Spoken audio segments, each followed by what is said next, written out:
ओम नमो नारायणाय। कार्तिक मास की आप सभी को हार्दिक शुभकामनाएं। आप सभी का दिन शुभ हो, मंगलमय हो। आज दिनांक है 19 अक्टूबर और दिन है रविवार और आज है कार्तिक मास की कृष्ण पक्षी चतुर्दशी तिथि, जिसे नरक चतुर्दशी भी कहते हैं। और आज यह मासिक शिवरात्रि भी। आप सभी को मासिक शिवरात्रि और नरक चतुर्दशी की भी बहुत बहुत शुभकामनाएं। आज कार्तिक मास की कृष्ण पक्ष की त्रयोदशी तिथि दोपहर 1:51 तक रहेगी। बाद में चतुर्दशी तिथि प्रारंभ हो जाएगी। आज आप सुनेंगे कार्तिक मास महात्म्य का 13वां अध्याय। उससे पहले आपको सुनाते हैं कार्तिक स्नान की कथाएं। तो कथा शुरू करने से पहले प्रेम से बोलो गणेश जी भगवान की जय हो। एक समय की बात है, एक गांव में एक बूढ़ी महिला रहती थी और वह बहुत ही गरीब और दृष्टिहीन थी। उसके बेटा और एक बहू थे और उस बुढ़िया का नियम था कि सुबह सवेरे जल्दी उठती, स्नान करने के बाद में सबसे पहले गणेश जी के मंदिर जाकर गणेश भगवान की पूजा पूरे श्रद्धा भाव से किया करती थी। भक्ति भाव से उसकी खूब रुचि थी। तो गणेश जी भगवान उसकी पूजा से प्रसन्न हुए और प्रकट होकर कहने लगे कि बूढ़ी माई, मैं गणेश जी तुम्हारी पूजा से बहुत प्रसन्न हूँ, तू जो चाहे सो मांग ले। तो बुढ़िया कहने लगी, महाराज मुझे तो कुछ मांगना ही नहीं आता कि मैं क्या और कैसे मांगू। तो गणेश भगवान कहने लगे, तुम सोच लो तुम्हें क्या मांगना है, मैं कल फिर से आऊंगा। तो यह कहकर गणेश जी भगवान अंतर ध्यान हो गए और बूढ़ी माई घर आ गई। घर आकर सबसे पहले अपने बेटे से कहने लगी कि बेटा, गणेश जी भगवान मेरी पूजा पाठ से बहुत ही प्रसन्न हुए हैं और आज उन्होंने मुझसे कहा है कि तू वरदान मांग। मुझे तो मांगना ही नहीं आता कि मैं क्या मांगू। वह मुझसे कह कर गए हैं कि मैं कल फिर आऊंगा। अब तू मुझे बता कि मैं क्या मांगू। तो उसका बेटा कहने लगा कि माँ, ये तो बहुत अच्छी बात है, तुम ऐसा करो कि धन मांग लो। देखो हम कितने गरीब हैं, हमारे भी सपने पूरे हो जाएंगे। तो बुढ़िया के मन में यह बात नहीं जची। फिर वह अपनी बहू के पास गई और जाकर कहने लगी कि बहू, आज मुझे गणेश जी भगवान ने वरदान मांगने के लिए कहा है, तुम मुझे बताओ कि मैं क्या मांगू। तो वह कहने लगी कि माँ जी, आप पोते पोती मांग लो। देखो हमारा आंगन सूना है, हमारे घर में भी किलकारियां गूंज गईंगी और आपका भी दिल बहला रहेगा। तो बहू के कहने पर बूढ़ी माई सोचने लगी कि बच्चों को किलकारियां तो अच्छी बात है, पर इससे हमें सब कुछ तो नहीं मिल जाएगा। बेटे की बात भी सही है, हम गरीब भी तो हैं। वह सोचने लगी कि यह तो अपने अपने मतलब की बात बोल रहे हैं। मैं अपनी पड़ोसन बहन के पास जाती हूँ, उससे पूछती हूँ कि क्या कहती है। तो उसके पास जाकर कहने लगी, बहन, आज मुझे गणेश जी ने दर्शन दिए और कह रहे थे कि तुझे कुछ मांगना है तो वह मांग। तू मुझे बता कि मैं क्या मांगू। बेटा तो कहता है कि धन मांग ले, बहू कहती है कि पोते पोती मांग ले। तो यह सुनकर उसकी पड़ोसन बोली कि क्यों तू धन मांगी और क्यों ही तू पोते पोती, तो थोड़े ही दिन जिएगी। ऐसा कहकर अपने लिए रोशनी मांग ले, जो कम से कम संसार तो देखेगी, तेरी जिंदगी आराम से कट जाएगी। तो पड़ोसन की बात सुन बुढ़िया सोचने लगी कि रोशनी तो मैं मांग लूंगी, पर संसार का क्या देखूंगी। बेटा और बहू तो दो ही हैं, भरा पूरा परिवार हो तो आंखों से देखूं तो अच्छा लगता है। यह सोचते बूढ़ी माई सो गई। वह कुछ समझ में नहीं आया। सुबह जल्दी उठी, स्नान करके जल्दी जल्दी मंदिर चली गई। तो गणेश जी भगवान फिर प्रकट हुए और कहने लगे कि बूढ़ी माई, कुछ सोचा क्या, आज मैं फिर आया हूँ। तो यह सुनकर बुढ़िया कहने लगी कि हे गणेश जी महाराज, आपको बारंबार प्रणाम है। अगर आप मुझ पर इतने ही प्रसन्न हैं तो मुझे 9 करोड़ की माया दे, निरोगी काया दे, अमर सुहाग दे, आंखों की रोशनी दे, नाती दे, पोता दे और सब परिवार को सुख दे, अंत में मोक्ष मिले, ऐसा वरदान दे। तो यह सुनते ही गणेश जी कहने लगे कि बुढ़िया माई, तुमने तो हमें ठग लिया। तुम तो कह रही थी कि मुझे मांगना ही नहीं आता और आज सब कुछ मांग लिया। पर जैसे तुमने मांगा है वह सब कुछ तुम्हें मिल जाए, क्योंकि मैं तुम्हारी श्रद्धा भक्ति से बहुत ही प्रसन्न हूँ। तो इस तरह आशीर्वाद देते ही बुढ़िया को आंखों से दिखाई देने लगा और गणेश जी भगवान के दर्शन पाकर वह बहुत ही खुश हुई। गणेश जी भगवान अंतर ध्यान हो गए और फिर जैसा बुढ़िया ने मांगा था उसे वैसा सब कुछ मिल गया। हे गणेश जी महाराज, जैसे आपने उस बूढ़ी माँ को सब कुछ दिया वैसे ही हम सबको देना। जो श्रद्धा भाव से आपकी पूजा पाठ करके इस कथा को सुने, उसकी सारी मनोकामनाएं पूर्ण करना। बोलो गणेश जी महाराज की जय हो। कार्तिक मास में सुनी जाने वाली धर्मराज जी की कहानी। धार्मिक मान्यता के अनुसार हर व्यक्ति को अपने जीवन काल में धर्मराज जी की कहानी जरूर सुननी चाहिए। कहते हैं इस कहानी को सुनने से वैकुंठ धाम के रास्ते खुल जाते हैं। आइए आज हम भी सुनते हैं धर्मराज जी की कहानी। पौराणिक कथा के अनुसार एक गांव में एक बुढ़िया रहती थी। वो खूब व्रत और पूजन किया करती। जब उसकी उम्र पूरी हो गई तो उसे यमदूत लेने आए और वो उनके साथ चल दी। रास्ते में चलते चलते एक गहरी नदी आई तो यमदूतों ने उससे पूछा, माई, क्या तुमने कभी गौदान किया है या नहीं? बुढ़िया ने तुरंत पूरी श्रद्धा के साथ गाय का ध्यान किया तो गाय उसके सामने आ गई। फिर उस बुढ़िया ने उस गाय की पूंछ पकड़कर नदी आसानी से पार कर ली। कुछ देर बाद उसके रास्ते में काले कुत्ते आ गए। तब यमदूतों ने कहा कि क्या कभी कुत्तों को खाना दिया है या नहीं, तो वो उसके रास्ते से चले गए। वह बुढ़िया फिर से आगे बढ़ने लगी।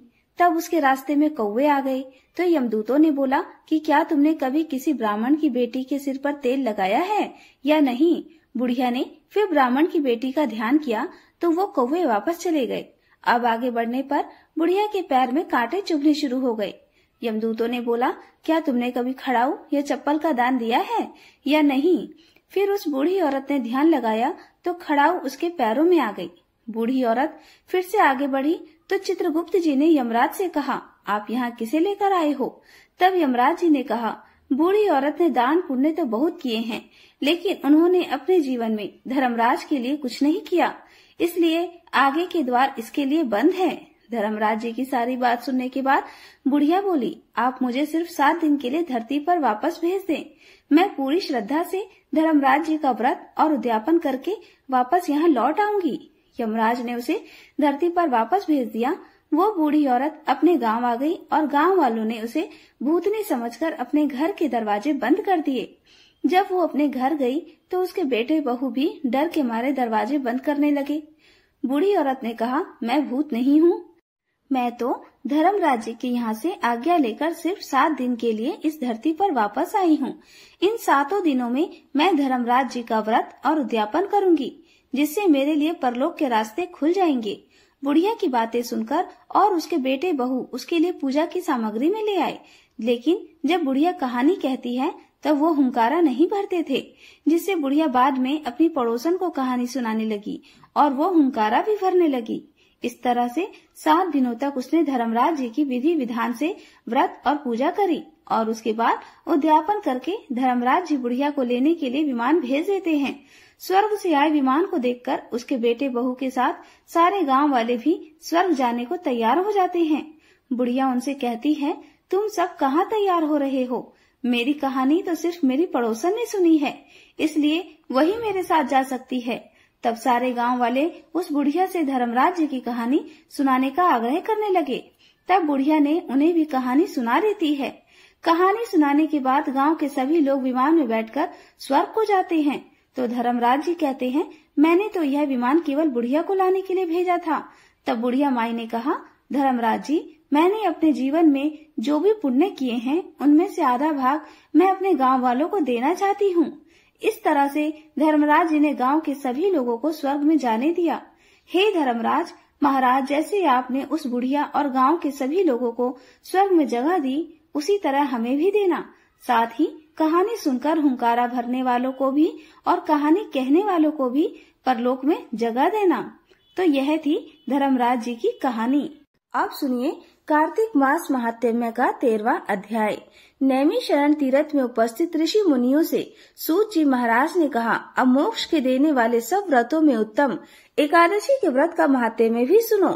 एकादशी चाहे कृष्ण पक्ष की हो अथवा शुक्ल पक्ष की, उस दिन अन्न नहीं खाना चाहिए। एकादशी के दिन खाया गया अन्न पाप भक्षण के समान है। व्रत करने वालों को दशमी तथा द्वादशी को एक समय ही भोजन करना चाहिए। नारद जी द्वारा महाराज पृथु को सुनाई हुई कथा सुनाते हुए श्री सूत जी ने कहा, गंगा के समान तीर्थ नहीं, माता के समान गुरु नहीं, विष्णु के समान देव नहीं, अन्न न खाने के समान तप नहीं, तथा शांति के समान संसार में कोई सुख नहीं, सत्य के समान ज्योति नहीं, कार्तिक के समान कोई मास नहीं, ज्ञान के समान कोई लाभ नहीं, एकादशी के समान कोई अन्य व्रत नहीं। व्रत करने वाला प्रातः काल उठकर भगवान का पूजन करे, पुराणों की कथा सुने और रात्रि को जागरण करे। अब आप एक प्राचीन कथा ध्यान पूर्वक सुनो। नर्मदा नदी के तट पर गालव ऋषि का शांत, शोभा युक्त और मनोरम आश्रम था। उनका पुत्र भद्रशील भगवान विष्णु का परम भक्त था। भद्रशील अपने साथियों के साथ भगवान की मूर्ति बनाकर पूजन करता, साथ ही उन्हें उपदेश किया करता कि वे भी भगवान का पूजन किया करें और एकादशी का व्रत रखा करें। उपदेश सुनकर बालक भी ऐसा ही किया करते थे। अपने पुत्र के चरित्र को देखकर गालव ऋषि ने एक समय उससे पूछा, हे भद्रशील, तुम हर समय भगवान विष्णु की ही पूजा अर्चना में लगे रहते हो, वह उपदेश तुम्हें किसने दिया है? यह बात सुनकर भद्रशील बोला, हे पिताजी, मैं पूर्व जन्म का वृतांत सुनाता हूँ। पहले जन्म में मैं चंद्रवंश में धर्मकीर्ति नामक राजा था। दत्तात्रेय जी से मैंने शिक्षा दीक्षा ग्रहण की थी, साथ ही 1000 वर्ष तक राज्य भी किया था। अपने उस जन्म में मैंने धर्म तथा पुण्य के अनेक कार्य किए, परंतु बाद में बुरी संगति में फंसकर मैंने वेद मार्ग छोड़ दिया और पाखंड के मार्ग पर चल पड़ा। मेरे दुराचारों को देखकर प्रजा भी पाप करने लगी। इस तरह धर्म शास्त्रों के कथनानुसार प्रजा के पाप का 6वां भाग भी मुझको मिलने लगा। एक दिन शिकार खेलने के लिए मैं वन में गया। दिन भर भूखा प्यासा भटकता रहा, खाने पीने को कुछ नहीं मिला। जंगल में भटक जाने के कारण शाम को मैं घूमता फिरता नर्मदा नदी के किनारे जा पहुंचा। उस दिन एकादशी का व्रत होने के कारण वहां पर एकत्रित अनेक वैष्णव भगवान का भजन कीर्तन कर रहे थे। भूख प्यास से व्याकुल और हरा थका होने के कारण मैं रात भर वहीं पर पड़ा रहकर कीर्तन सुनता रहा। प्रातःकाल उठते ही भूख प्यास के कारण मेरे प्राण निकल गए और उसी समय यमराज जी के दूत आए और मुझ पापी को मारते पीटते हुए यमराज के पास ले गए। वहां पर यमराज ने चित्रगुप्त से मेरे पाप पुण्य का लेखा जोखा पूछा। चित्रगुप्त ने कहा, यद्यपि यह महान पापी है, परंतु इसने एकादशी का व्रत किया था और रात्रि भर भगवान का कीर्तन भी सुना था। एकादशी को भोजन न करने के कारण इसके प्राण निकले हैं। इस कारण ही इसके समस्त पाप नष्ट हो गए हैं। चित्रगुप्त की यह बात सुनकर यमराज तत्काल अपने सिंहासन से उठकर खड़े हो गए और मुझे नमस्कार किया। फिर मुझसे बोले, हमसे बड़ी भूल हुई है, आप क्षमा करें। फिर यमराज अपने दूतों को धिक्कारते हुए कहने लगे, हे दूतों, जो व्यक्ति भगवान का नाम लेता है, स्मरण करता है अथवा सुनता है, उसको कभी हमारे पास मत लाना। जिसने अनजाने में भी एकादशी का व्रत किया हो, उसके समस्त पाप नष्ट हो जाते हैं और उसे हमारे पास आने की आवश्यकता नहीं पड़ती। इसके बाद यमराज ने मेरा पूजन किया और फिर मुझे सुंदर विमान पर बिठाकर विष्णु लोक को भेज दिया। हजारों वर्ष इंद्रलोक और विष्णु लोक में रहने के बाद अब मैंने आपके यहाँ पर जन्म लिया है। एकादशी के व्रत की महिमा तो अपार है ही। जो इस कथा को सुनता अथवा सुनाता है, उसके भी समस्त पाप नष्ट हो जाते हैं। आज कार्तिक मास महात्म्य के अध्याय में बस इतना ही। अब सुनिए तपसी और लपसी की कहानी। क्योंकि बिना लपसी तपसी की कहानी के सुनी गई कथाओं का कोई भी पुण्य प्राप्त नहीं होता, इसलिए कार्तिक मास के हर दिन नियम से अंत में लपसी तपसी की कहानी भी सुनी जाती है। एक बार की बात है, एक लपसी था और एक तपसी था। तपसी तो भगवान की तपस्या करता था और लपसी 1.25 शेर की लापसी बनाकर उसका भोग लगाकर जीम लेता था। एक दिन वे दोनों आपस में झगड़ा करने लगे। तपसी बोला, मैं बड़ा हूँ।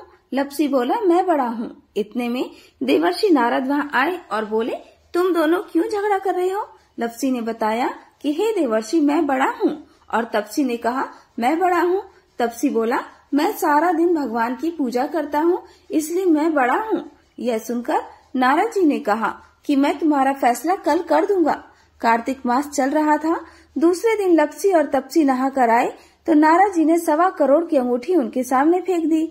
लपसी का ध्यान उस अंगूठी पर नहीं गया। तपसी तपस्या करने बैठा था तो उसे जमीन पर पड़ी हुई अंगूठी दिखाई पड़ी और उसने उसे अपने घुटने के नीचे छुपा लिया और तपस्या करने लगा। उधर लपसी लापसी बनाकर उसका भोग भगवान को लगाकर जीमने बैठ गया। इतने में ही देवर्षि नारद वहाँ प्रकट हुए। उन्हें देखकर दोनों ने प्रणाम किया और फिर दोनों एक साथ पूछा, बताइए देवर्षि, हम दोनों में से कौन बड़ा है? फिर तपसी ने एक बार फिर कहा कि मैं बड़ा हूँ। लपसी हाथ जोड़कर खड़ा रहा। तब देवर्षि ने कहा कि मैं अभी इस बात का निर्णय कर देता हूँ। देवर्षि ने तपसी को इशारा किया और कहा कि तुम जरा अपना घुटना तो उठाओ। तब तपसी के घुटने के नीचे 1.25 करोड़ की अंगूठी निकली, जिसे देखकर नारद जी बोले, यह अंगूठी तूने चुराई है, तुझे तेरी तपस्या का फल नहीं मिलेगा। तब तपसी बोला, हे नारद जी, मेरी तपस्या का दोष कैसे दूर होगा? नारद जी ने कहा, रोटी बनाकर बाटियां नहीं बनाया तो तुझे फल मिलेगा, ब्राह्मण जमाकर दक्षिणा नहीं दी तो तुझे फल मिलेगा, साड़ी देकर ब्लाउज नहीं दिया तो तुझे फल मिलेगा, और जो दिए से दिया जलाए उसका फल तुझे मिलेगा। सब व्रत त्योहारों की कहानी सुनने के बाद जो तेरी कहानी ना सुने उसका फल तुझे मिलेगा। तब से लपसी की तपसी कहानी सुनी और सुनाई जाती है।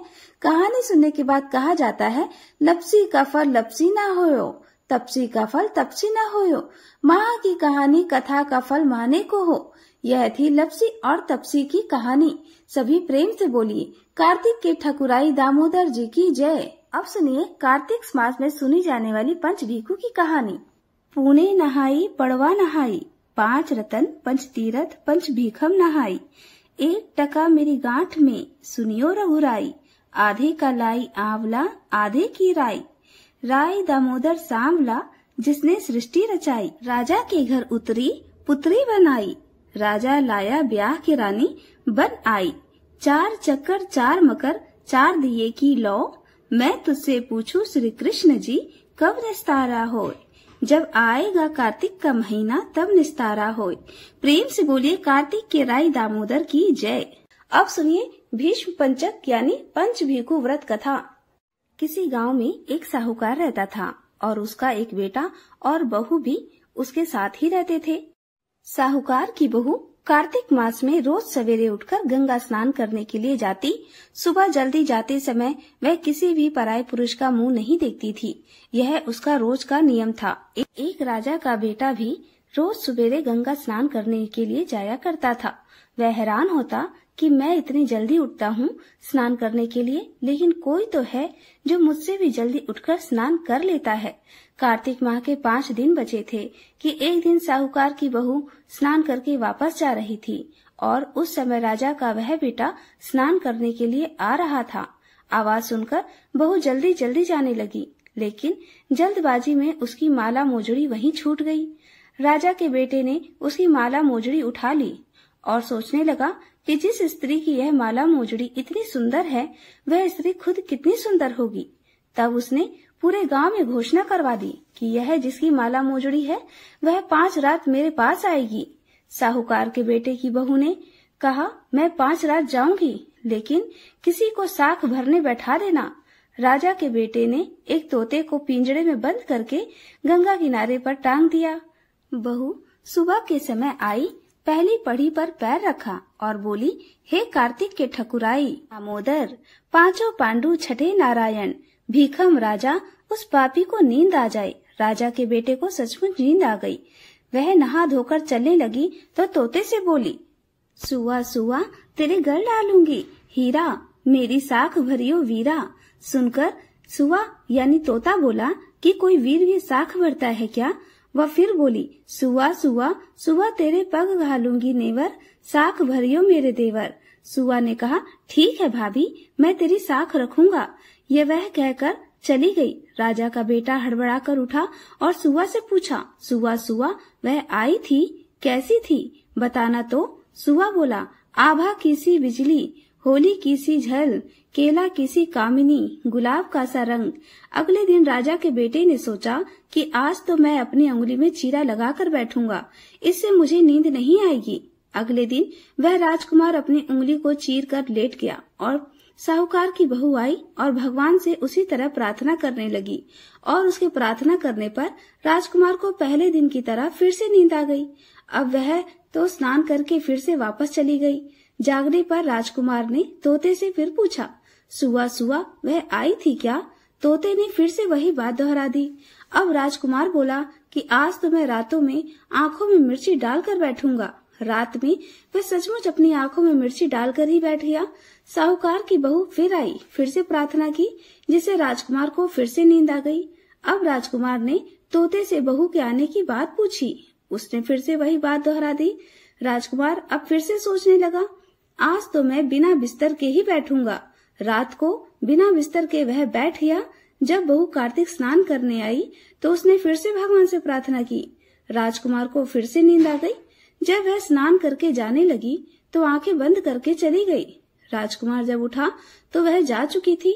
राजकुमार अब तो बड़ी सोच में पड़ गया और सोचने लगा कि आज तो मैं अंगीठी जलाकर बैठूंगा, जिससे मुझे नींद नहीं आएगी। फिर वह रात को अंगीठी रखकर अपने पास में बैठ गया। साहूकार की बहू आई और फिर से भगवान से प्रार्थना करने लगी कि हे प्रभु, आपने 4 रातें तो निकाल दी, अब यह रात आखिरी बची है, इसे भी निकाल दो, मेरी लाज रख लो। भगवान ने उसकी बात रख ली और राजकुमार को 5वीं रात भी नींद आ गई।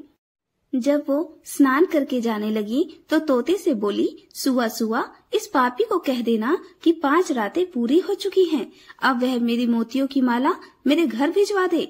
सुबह राजकुमार की आंख खुली तो उसने तोते से पूछा, सुआ सुआ, आज भी वह आई थी क्या? तो तोते ने कहा, हाँ वह आई थी और उसने अपनी माला मंगवाई है, क्योंकि उसकी 5 रातें पूरी हो चुकी हैं। यह सुनकर राजकुमार सोचने लगा कि वह तो सच्ची थी, तभी तो भगवान ने भी उसका सत रखा। कुछ समय के बाद राजकुमार को कोढ़ हो गया। राजा ने ब्राह्मण को बुलवाकर पूछा कि मेरे बेटे का शरीर क्यों जल रहा है। ब्राह्मण ने विस्तार से सारी बात राजा को बता दी कि इसने क्या किया था। ब्राह्मण ने कहा, इसने मेरे पति वृत्ति स्त्री पर बुरी नजर डाली है, इसलिए इसे यह रोग हो गया है। राजा ने इसे ठीक होने का उपाय पूछा तो वह ब्राह्मण कहने लगा कि उस साहूकार की बहू को अगर यह अपनी धर्म बहन बना ले और रोज उसके जल से यह स्नान करे, तब तो यह ठीक हो सकता है। राजकुमार साहूकार की बहू की माला लेकर साहूकार के घर गया और बोला कि यह माला आपकी पुत्र वधू की है, आप इसे ले लीजिए और कृपा कर अपनी बहू के नहाए हुए जल से मेरे बेटे को नहला दीजिए। साहूकार बोला कि मेरी बहू तो किसी पराये पुरुष का मुंह तक नहीं देखती, आप उसे इस नाली पर बिठा दीजिए। जब वह ऊपर नहाएगी तब नीचे इस नाली के पानी से आपका पुत्र स्नान कर लेगा। राजकुमार ने वैसा ही किया और कुछ समय के बाद उसका शरीर चंदन सा स्वस्थ हो गया। हे पंचविखु देवता, जैसे आपने साहूकार की पुत्र वधू का सत रखा, वैसे ही सभी का रखना। तो फ्रेंड्स, अब चलिए आगे की कहानी सुनते हैं। और आगे की कहानी है कार्तिक मास में सुनी जाने वाली जाट और भाट की कहानी। एक समय की बात है, किसी गांव में एक जाट और एक भाट रहते थे। दोनों अच्छे मित्र थे। एक बार जाट अपनी बहन के घर जाने को तैयार हुआ तो भाट अपनी ससुराल जाने की तैयारी करने लगा। दोनों साथ चल पड़े। रास्ते में रुककर एक कुएं की मुंडेर पर बैठ गए। जाट ने भाट से कहा, नगर बसेरा कर लेते हैं। इस पर भाट बोला, तू कर ले नगर बसेरा, मैं तो अपनी ससुराल जा रहा हूँ, वहाँ खूब खातिरदारी होगी। जाट वहीं कुएं के पास बैठा पानी की घंटी और चावल के दाने लेकर नगर बसेरा करता है। नगर बसेरा जो करे, सोमल धोवे पाँव, ताता मांडा तापसी, देगी मेरी माँ, माँ देगी मावसी, देगी द्वारका का वास, मीठा मीठा ग्रास, वृंदावन का पास, 5 कुठी छठी राम, मेरा जीवड़ो श्री कृष्ण के पास, डालू पानी हो जाए घी, झट से निकल जाए मेरा जी। इस तरह नगर बसेरा करके जाट अपनी बहन के घर की ओर चल पड़ता है। जाट की बहन ने भाई के आने पर खूब खातिरदारी की। घी बूरे के साथ भाई को जमाया। दोनों ने बैठकर ढेर सारी बातें करी। इधर भाट अपनी ससुराल पहुंचा तो वहाँ आग लगी हुई थी। आग बुझाने में उसका हाथ और मुंह भी काले हो गए और खुद भी थोड़ा झुलस गया। न रोटी मिली न पानी, किसी ने पूछा तक नहीं। एक पड़ोसन आई तो उसने भाट की सास को कहा, जवाई आया है, जरा उसकी आओ भगत कर लो। सास बोली, सब कुछ तो जल गया, अब कहाँ से आओ भगत करूं। तब पड़ोसन ने भाट को एक रोटी के साथ छाछ दी। भाट ने वही खाकर गुजारा किया। शाम को वह दोनों अपने अपने घर की ओर वापस चल पड़े। रास्ते में मिले, एक दूसरे का हाल पूछा। भाट बोला, मेरी ससुराल में तो आग लगी हुई थी, आग बुझाने में खुद काला हो गया हूँ, न रोटी मिली न पानी मिला।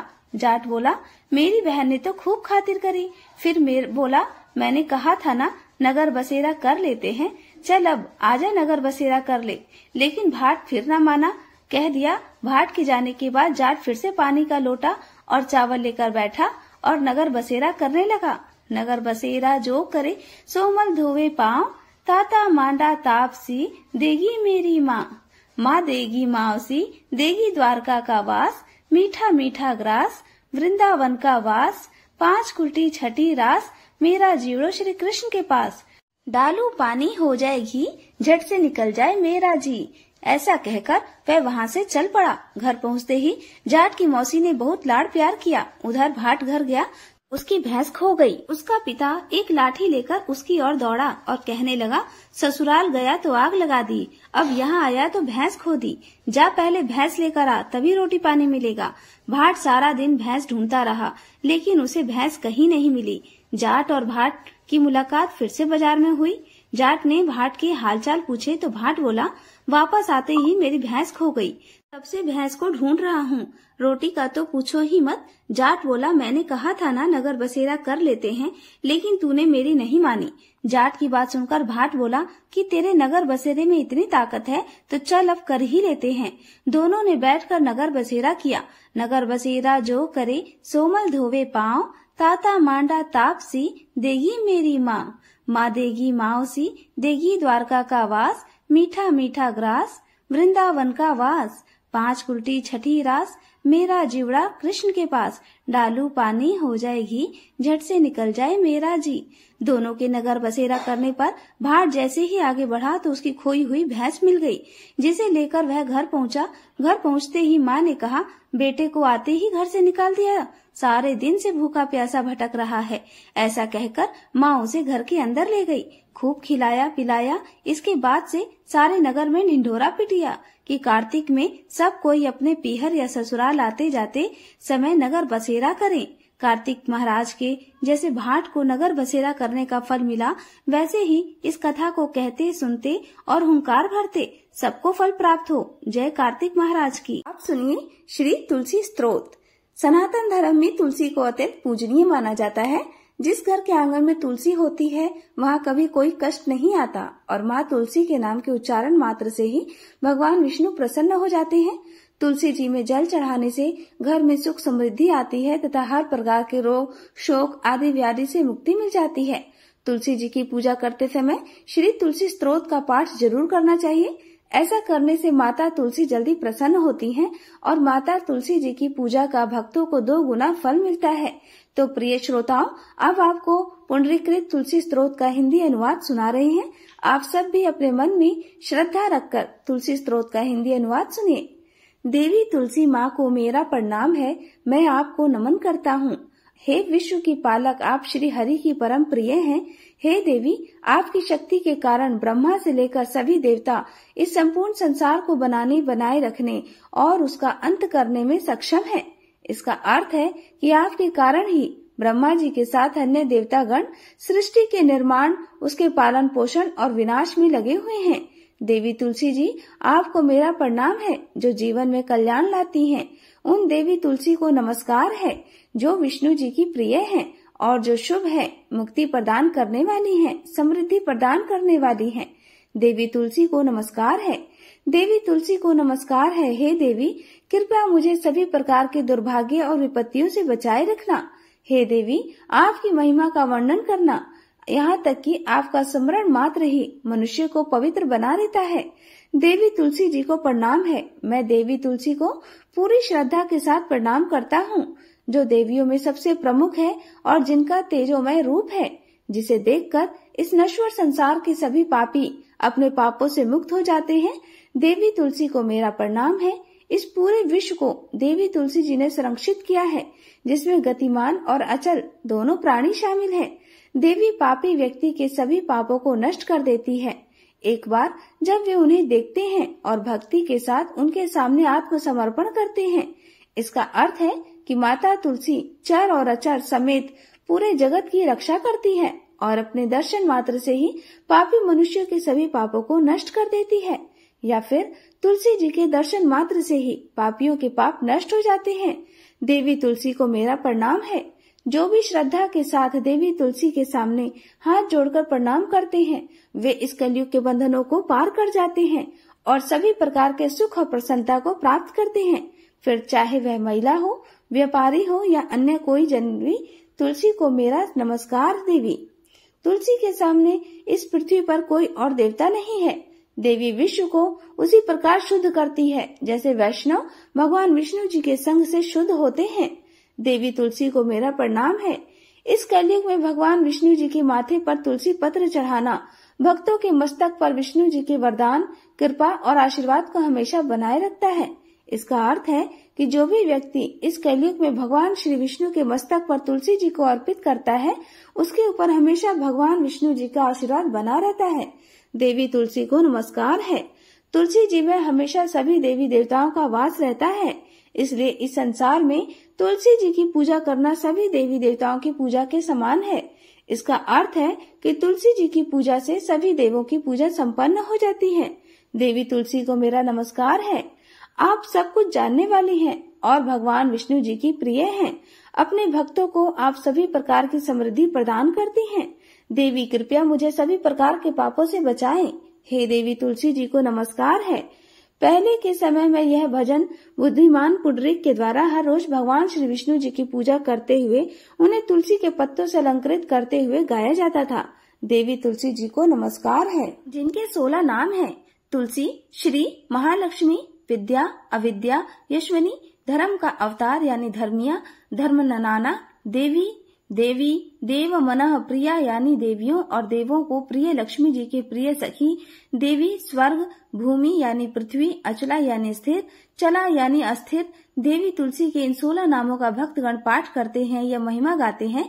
देवी के 16 नामों का पाठ करने वाले भक्त आसानी से श्री हरि की भक्ति प्राप्त कर लेते हैं और अंत में भगवान विष्णु जी के चरण कमलों में स्थान प्राप्त करते हैं, जिन्हें माँ तुलसी, पृथ्वी, महालक्ष्मी, कमल की स्वामिनी और श्री हरि की प्रिया के नाम से भी जाना जाता है। देवी तुलसी को मेरा नमस्कार है। देवी तुलसी की सखी तुलसी जी शुभ प्रदान करती हैं, माँ पापों को दूर करती हैं और सभी को पवित्र बनाती हैं, पुण्य प्रदान करती हैं। आपको प्रणाम है। देवी तुलसी जिनकी प्रशंसा देवर्षि नारद द्वारा की जाती है और श्री नारायण के प्रिय हैं, उन देवी तुलसी को हम सबका बारंबार प्रणाम है। जय जय तुलसी मैया। आज का ये अध्याय यहीं पर समाप्त होता है। आज का अध्याय कैसा लगा कमेंट करके जरूर बताइएगा और कमेंट्स बॉक्स में जय श्री राधे जरूर लिखिएगा। मिलते हैं अगले वीडियो में।